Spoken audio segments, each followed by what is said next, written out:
Hi friends, जिसका मुझे था इंतजार, जिसके लिए मैं था बेकरार, वो घड़ी आ गई, अब तो सबको करके दिखाना है। तो फ्रेंड्स, गाना तो मुझे गाना आता नहीं है, लेकिन हाँ, हमारे इम्तिहान की घड़ी अब आ गई है। अब हमको पढ़ाई करके वो सब दिखाना है जो आपने साल भर मेहनत की है। और इसी क्रम में मैं आपके लिए बहुत अच्छा सा एक इम्पोर्टेंट क्वेश्चन लेके आया हूँ, जो हमेशा बच्चों के लिए सिरदर्द बना होता है। और वो हमेशा क्या है, वेरी वेरी आईएमपी है और हमेशा एग्जाम में पूछा जाता है। तो हम स्टार्ट करते हैं आज का video. Class 12th unit number 6 किरण प्रकाश की एवं प्रकाशिक यंत्र में हम आज पढ़ने वाले हैं सूक्ष्मदर्शी। ठीक है, तो सूक्ष्मदर्शी क्या है? देखो, मैंने थोड़ा सा इसके बारे में डाटा लिख रखा है यहाँ पे। संयुक्त सूक्ष्मदर्शी है ना। सूक्ष्मदर्शी हमारे पास दो प्रकार के, लेकिन जो इंपोर्टेंट है वो मैं पहले करवा रहा हूँ। संयुक्त सूक्ष्मदर्शी दो कम फोकस दूरी के उत्तल लेंसों की सहायता से बने प्रकाशिक यंत्र को संयुक्त सूक्ष्मदर्शी कहते हैं। इसकी संरचना, संयुक्त सूक्ष्मदर्शी में दो समकक्ष बेलनाकार नलियां होती है। मतलब इसमें क्या, दो नलियां होती है और एक नली के अंदर दूसरी नली को हम आसानी से चला सकते हैं। ठीक है, प्रत्येक नली के बाएं सिरे पर एक उत्तल लेंस लगा होता है। एक एक उत्तल लेंस, मतलब छोटी वाली नली पे जो अंदर होती है उसमें भी एक उत्तल लेंस लगाता है छोटा वाला, और बाहर वाली पे क्या लगाता है? उत्तल लेंस। देखो मैं डायग्राम बताता हूं पे कि इस तरीके से ये एक भाई समाक्ष नलियां, मतलब एक्सिस सेम है। समाक्ष नलियों का मतलब क्या है? इनकी जो एक्सिस है, इनकी जो एक्सिस है वो एक जैसी है। ठीक है, एक्सिस सेम है। तो इस वाली पे यहां पर एक लेंस लगा होता है। उस लेंस को हम क्या बोलते हैं? तो जो लेंस वस्तु की ओर होता है उसे अभिदर्शक लेंस हम कहते हैं। इस लेंस को हम बोलते हैं अभिदर्शक लेंस, और ये एक उत्तल लेंस होता है। ओके, इसी प्रकार तथा जो लेंस वस्तु की ओर होता है ना, ये यहाँ पे दो बार वस्तु लिखा गया। जो लेंस नेत्र की ओर होता है या आंख की ओर होता है ना, जो नेत्र की ओर होता है या आंख की ओर होता है उसे हम क्या बोलते हैं? तो यहाँ पर एक लेंस लगा होता है, इस लेंस को हम बोलते हैं नेत्रिका लेंस। ठीक है, दंड चक्री व्यवस्था से नेत्रिका लेंस को अभिदर्शक वाली नली में अंदर चला सकता है। मतलब ये है अभिदर्शक लेंस वाली नली, ये है, सॉरी, ये तो आपकी नेत्रिका लेंस वाली नली। ठीक है, ये कौन सी नली है? नेत्रिका लेंस, जिसमें नेत्रिका लेंस यहाँ पे लगा हुआ है। ये नेत्रिका लेंस लगा हुआ है यहाँ पे। ठीक, ये अभिदर्शक लेंस लगा है। तो इस नेत्रिका लेंस में अभिदर्शक लेंस को हम आसानी से अंदर बाहर कर सकते हैं। इससे क्या है कि हमें अगर इस अभिदर्शक लेंस यानी कि ऑब्जेक्ट लेंस को जो वस्तु के पास होता है उसको अगर पास या दूर करना है तो हम आसानी से इसको कर सकते हैं। किस व्यवस्था द्वारा? दंड चक्री व्यवस्था द्वारा। ठीक है, तो ये हो गया इसकी संरचना हो गई। ठीक, सिद्धांत की अगर हम बात करें तो सिद्धांत सरल सूक्ष्मदर्शी या संयुक्त सूक्ष्मदर्शी दोनों के लिए सेम होता है कि जब वस्तु को, देखो संयुक्त सूक्ष्मदर्शी का काम होता है पास स्थित वस्तु को बड़ा करके दिखाना, है ना, बड़ा उसका आकार बनाना, सीधा बनाना उसको। ठीक है, ताकि वो जो है हमको क्लियर दिख सके, और उसको रखा जाता है स्पष्ट दृष्टि की न्यूनतम दूरी पर। स्पष्ट दृष्टि की न्यूनतम दूरी का मतलब आप समझते हैं कि 25 सेंटीमीटर। ठीक है, 25 सेंटीमीटर जो होती है उसको स्पष्ट दृष्टि की न्यूनतम दूरी बोलते हैं, उसे डी से हम रिप्रेजेंट करते हैं। ओके, तो मैं यहाँ पे बात कर रहा हूँ संयुक्त सूक्ष्मदर्शी की, दो कम फोकस दूरी के उत्तल लेंस। ठीक है, अब किरण आरेख हम जब इसका बनाएंगे, जो हमको इसका डेरिवेशन करना है, तो इसमें सबसे पहले हम बात करते हैं कि जो पहला वाला लेंस है जिसको हम बोलते हैं ऑब्जेक्ट लेंस। ठीक है, ऑब्जेक्ट लेंस, इसका नाम हम दे देंगे O, क्योंकि ये ऑब्जेक्ट लेंस है आपका अभिदर्शक लेंस। ये इसकी मुख्य अक्ष हो गई। देखो बच्चों, पहला लेंस ऑब्जेक्ट लेंस है, इसको हम O से डिनोट करेंगे। ठीक है, एक वस्तु को हम रखते हैं अभिदर्शक लेंस के पास, वस्तु का नाम दे देते हैं AB। बड़े ही ध्यान से देखेंगे, मेन होता है इसका रे डायग्राम बनाना, किरण आरेख बनाना। इसी में हम थोड़ा सा गलती कर देते हैं।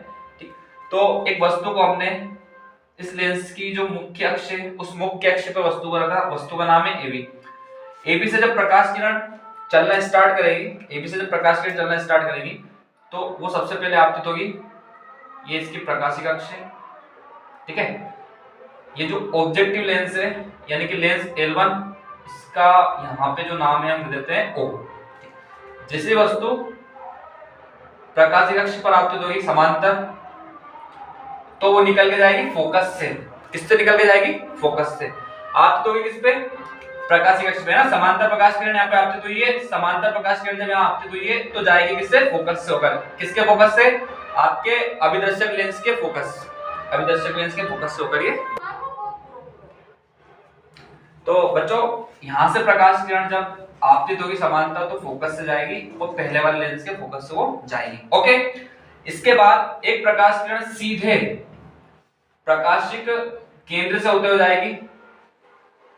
जहां पर ये दोनों प्रकाश किरणें मिलेगी, जहां पर दोनों प्रकाश किरणें मिलेगी वहां बनेगा प्रतिबिंब। ठीक है, तो हम एक लंब यहां पे डाल देते हैं, ये जाएगा A डैश B डैश। ठीक है, तो ये हो गया आपका प्रतिबिंब पहले लेंस की वजह से, पहले लेंस ने प्रतिबिंब बनाया। ठीक, अब क्या होगा कि यहां से भी प्रकाश किरण चलेगी, यहां पे हम एक लेंस बना देते हैं जो हो जाएगा आपका नेत्रिका लेंस। ठीक है, नेत्रिका लेंस में जैसे ही प्रकाश किरण आपतित होगी, नेत्रिका लेंस जो है वो ऑब्जेक्ट लेंस से क्या होगा? बड़ा, है ना, मतलब आपके अभिदर्शक लेंस से बड़ा होगा नेत्रिका लेंस। ये इसकी प्रकाशिक अक्ष। देखो एक प्रकाश किरण जाएगी केंद्र से होती हुई, है ना, प्रकाशिक केंद्र से होती हुई, एक समांतर आपतित होगी, तो ये बिना विचलन के सीधी निकल जाएगी, है ना, और ये जो है ये फोकस से होकर जाएगी। किससे होकर जाएगी? फोकस से। जब ये फोकस से जाएगी तो हम क्या करेंगे? इसको पीछे की तरफ बढ़ाएंगे।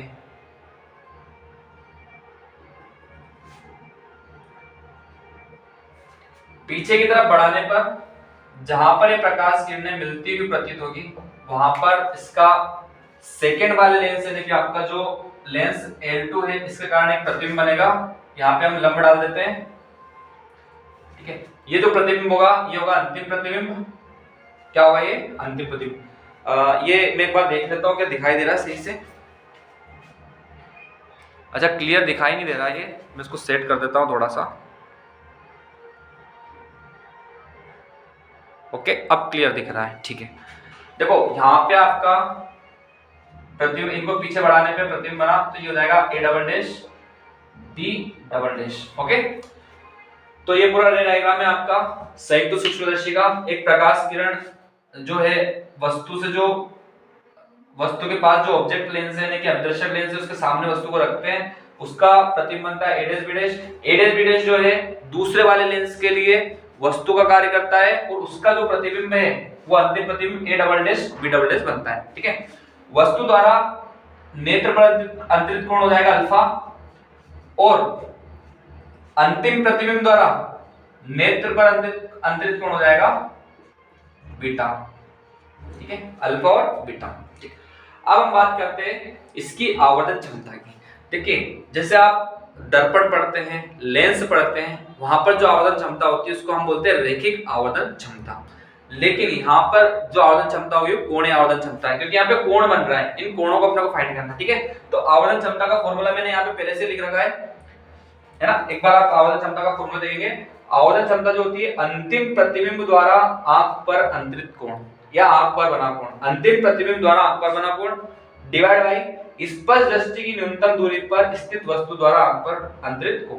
ठीक है, देखो बच्चों इसमें प्रॉब्लम क्या आती है कि जब हम यहाँ पे बोल रहे हैं स्पष्ट दृष्टि की न्यूनतम दूरी, ठीक है, ये अंतिम प्रतिबिंब द्वारा बना कोण तो बीटा हो गया। ठीक, स्पष्ट दृष्टि की न्यूनतम दूरी पर स्थित वस्तु द्वारा आंख पर बना कोण, यानी कि आपको पहले जो वस्तु है उसकी दूरी आपको डी लेना है, स्टार्टिंग में आपको डी लेना है। यहीं पे हम कंफ्यूज हो जाते हैं, ये चीज अपने को ध्यान रखना। ठीक है, तो मैं जो हूँ यहाँ पे इस ऊपर वाला जो डाटा है इसको रफ कर देता हूँ, क्योंकि अब आपको डेरिवेशन करना है। ठीक है, सिर्फ किरण आरेख रहेगा अपने पास।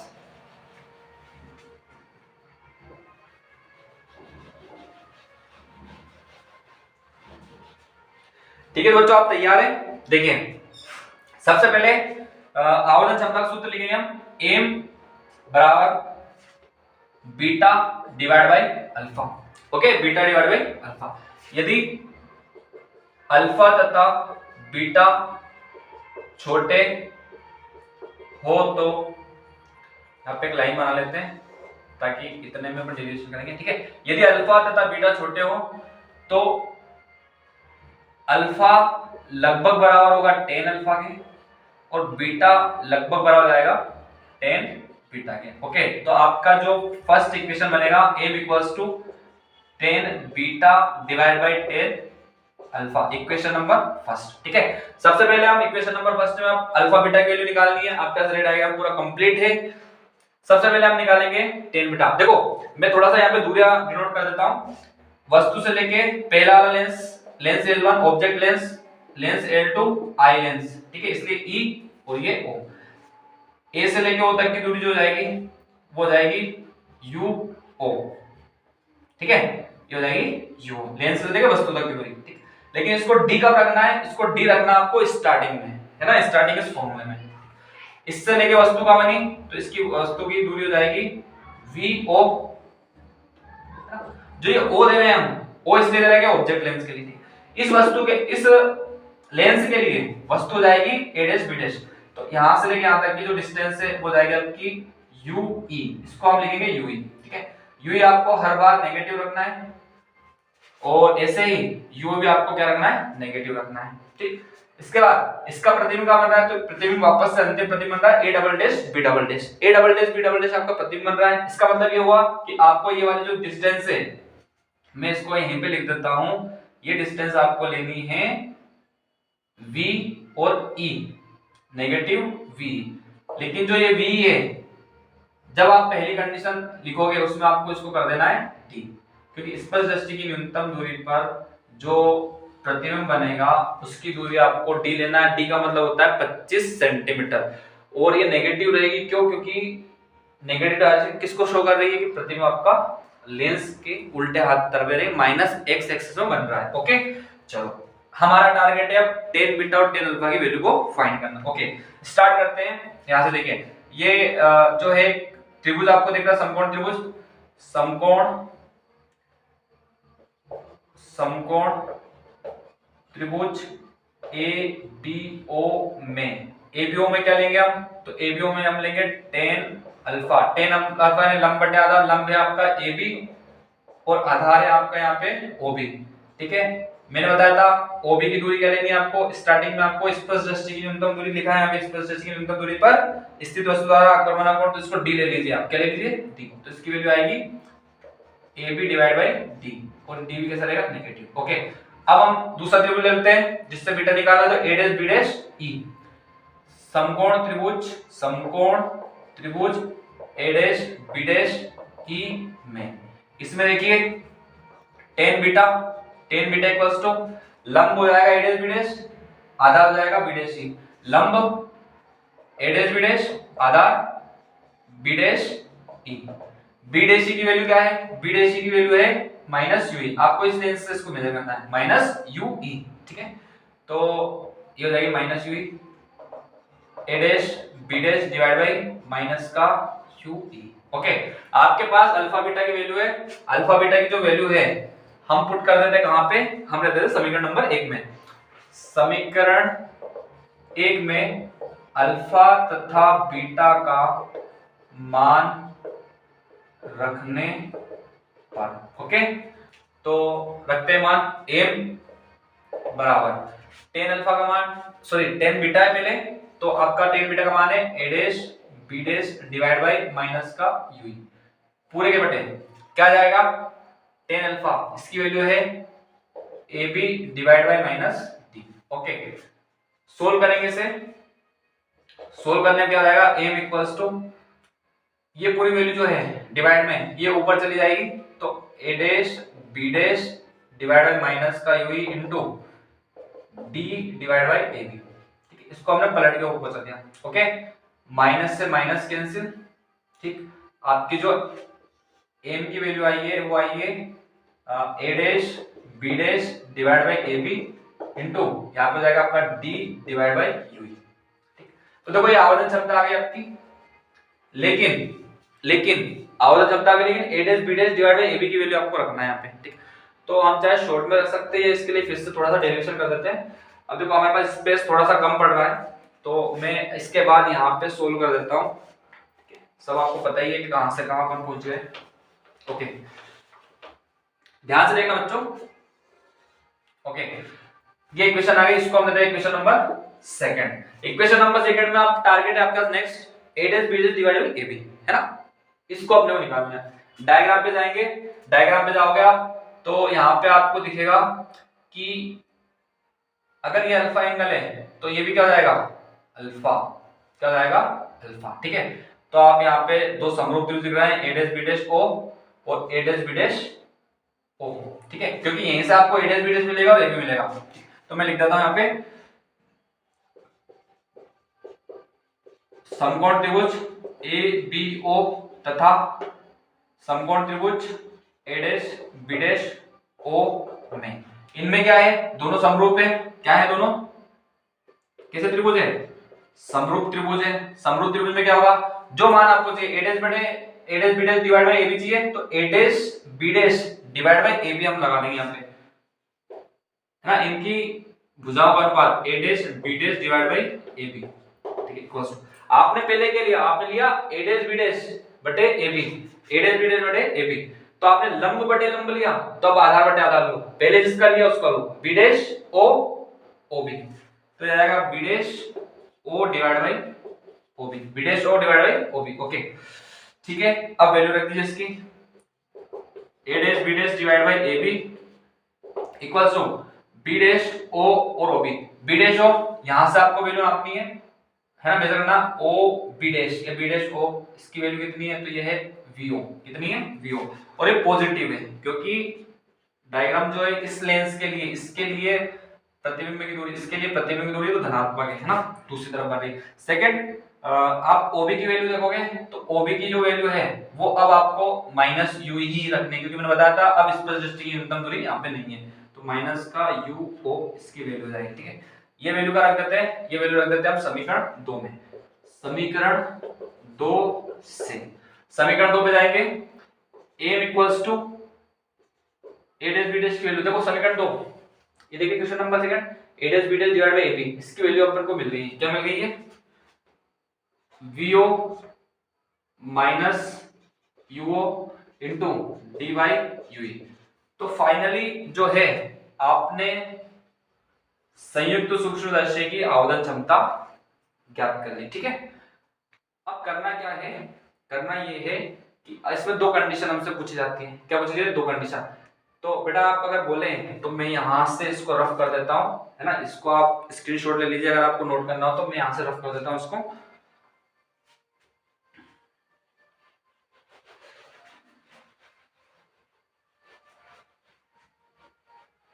इक्वेशन नंबर फर्स्ट ले लेते हैं। ठीक है, स्थिति फर्स्ट, स्थिति फर्स्ट है जबकि अंतिम प्रतिबिंब कहां बने, स्पष्ट दृष्टि की न्यूनतम दूरी पर बने, न्यूनतम दूरी पर बने। ठीक है, अब देखो, जबकि अंतिम प्रतिबिंब का स्पष्ट दृष्टि की न्यूनतम दूरी, इसका मतलब ये हुआ कि अब आपको D लेना है। ठीक है, अब आप एक काम कीजिए, आप इधर का सारा पोर्शन भूल जाए, सिर्फ सेकंड वाले लेंस को याद रखिए। ठीक है, सेकंड वाले लेंस को आप याद रखिए, सेकंड वाले लेंस को याद रखेंगे तो F इक्वल्स टू, इसमें लेंस सूत्र लगाएंगे, लेंस सूत्र से F equals to 1 by VE minus 1 by UE। Okay, 1 by F equals to 1 by VE minus 1 by UE। Okay, अब इनकी वैल्यू रख देते हैं। ठीक, सबसे पहले फोकस दूरी हमेशा होती है धनात्मक। ठीक, इक्वल्स टू प्रतिबिंब की दूरी, इस लेंस के लिए, इस लेंस को याद रखना, इसके लिए प्रतिबिंब कौन है, ये है, इसकी दूरी कितनी है, इसकी दूरी है माइनस V, इसकी जगह माइनस D लगना है, क्योंकि स्पर्श दृष्टि की न्यूनतम, जब भी आप स्पर्श दृष्टि की न्यूनतम दूरी की बात करोगे आपको माइनस D ही रखना है। ठीक है, तो इसके लिए प्रतिबिंब की दूरी, यानी ये प्रतिबिंब है, इसकी दूरी क्या, माइनस V, इसको आपको माइनस D रखना है। ठीक है, ये हो गया माइनस का D, फिर माइनस 1 बाय UE, UE ने भी वस्तु की, इसके लिए वस्तु कौन है, इसके लिए वस्तु ये है, इसकी दूरी माइनस UE, तो आप यहां पे रख दिया माइनस का UE। ओके, इसको सोल्व करेंगे तो देखो, सोल्व करने पे माइनस का D इसको इधर लेके जाएंगे, 1 by FE, 1 by minus D इधर आएगा, तो ये डी किसका हो जाएगा, प्लस का, equals to minus minus plus, ये यू ही आएगा। देखो अब आपको यहाँ पे एम बनाना है, आपका आवर्धन क्षमता निकालनी है जब अंतिम प्रतिबिंब स्पर्शदृष्टि की न्यूनतम दूरी बने, तो इसमें आपको एम बनाना है, एम बनाना है, क्या बनाना है, एम। ये आपका एम है VO divide by UO into D by UE, लेकिन इस कंडीशन के लिए आपको इसको एम बनाना है, ठीक है, इसे क्या बनाना है आपको, एम।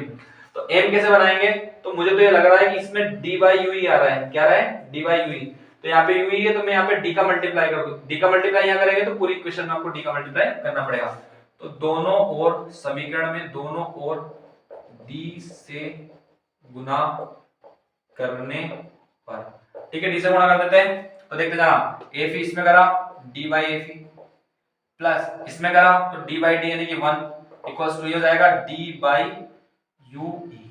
ओके, तो डी बाई यू ई की वैल्यू आ गई, आपको एम बनाना है, तो आप इस समीकरण में इसको हम दे देते हैं समीकरण नंबर 3, समीकरण 3 में डी बाई यू ई की वैल्यू रखते हैं, समीकरण 3 में डी बाई यू ई की वैल्यू, समीकरण 3 में डी बाई यू ई का मान रखने पर, ठीक है, तो समीकरण 3 है आपकी M equals to VO divide by UO, VO divide by U, लेकिन ये नेगेटिव है ना, कैसा है, negative, VO divide by into D by U. अब डी बाई यू की वैल्यू आपने निकाल ली है, डी बाई यू की वैल्यू क्या है ये, तो इसको लिख देंगे अपन 1 plus D by F E, है ना, ये वैल्यू हो गई, और यही आपका इस वाली स्थिति का आंसर हो गया, ठीक है। अब लास्ट स्थिति आपकी बची हुई है, लास्ट इसका है, इसको बोलेंगे हम, अब मैं इसको मिटा देता हूं, जबकि स्थिति सेकंड, जबकि अंतिम प्रतिबिंब इस, है ना, अब अनंत पर बने, कहां बने, अनंत पर बने, अनंत पर बने तो सीधा सा हो जाएगा, आपको वस्तु को क्या रखना पड़ेगा, वस्तु को रखना पड़ेगा फोकस पर, वस्तु को क्या रख दो, इस वस्तु को आप रख दो इसके फोकस पर, क्या रख दो, इसके फोकस पर, तो देखो ये इसका फोकस है एफओ, इसका फोकस कहीं यहाँ होगा एफई, अगर आप वस्तु इसका क्या रख दो फोकस पर, इसके फोकस पर रख दो, इसके फोकस पर रख दो, यहाँ पे रख दो, यहाँ पे रख दो, यहाँ रख दोगे तो प्रतिबिंब आपका अनंत पर बनेगा, कब बनेगा, अनंत पर, ठीक है।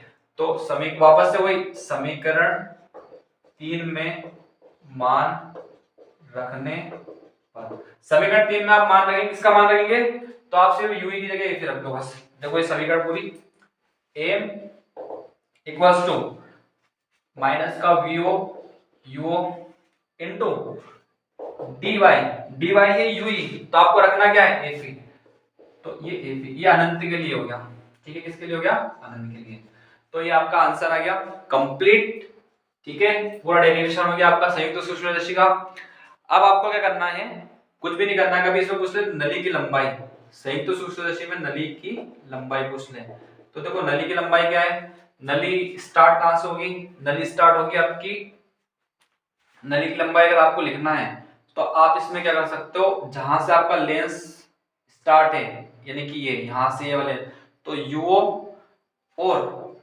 यहां पे आपका सेकेंड वाला लेंस स्टार्ट है, उसकी डिस्टेंस क्या है, यूई, तो यूओ और यूई दूरी को अगर आप जोड़ दे तो नली की लंबाई हो जाएगी, नली की लंबाई हो जाएगी यूओ प्लस यूई, है ना, यूओ प्लस यूई क्या हो जाएगी इसकी, नली की लंबाई। अच्छा वीओ है, वीओ क्या है, वीओ मतलब इस लेंस से लेके इस लेंस तक की डिस्टेंस, वो होती है नली की लंबाई, इस लेंस से इस लेंस तक, दोनों लेंस फिक्स होते हैं, तो यहां से लेके यहां तक वीओ है, यहां से क्या है, यूई, पर ये माइनस है तो माइनस नहीं करना, वो तो आपको डेरिवेशन में करना, बाकी आपको लंबाई निकालनी, लंबाई आपकी निकलेगी वीओ प्लस यूई। तो बच्चों मैं आशा करता हूं कि ये वीडियो आपको अच्छे समझ में आया होगा, है ना, और अगर आपको इसमें कहीं भी कोई डाउट हो तो आप मुझसे पूछें, ठीक है।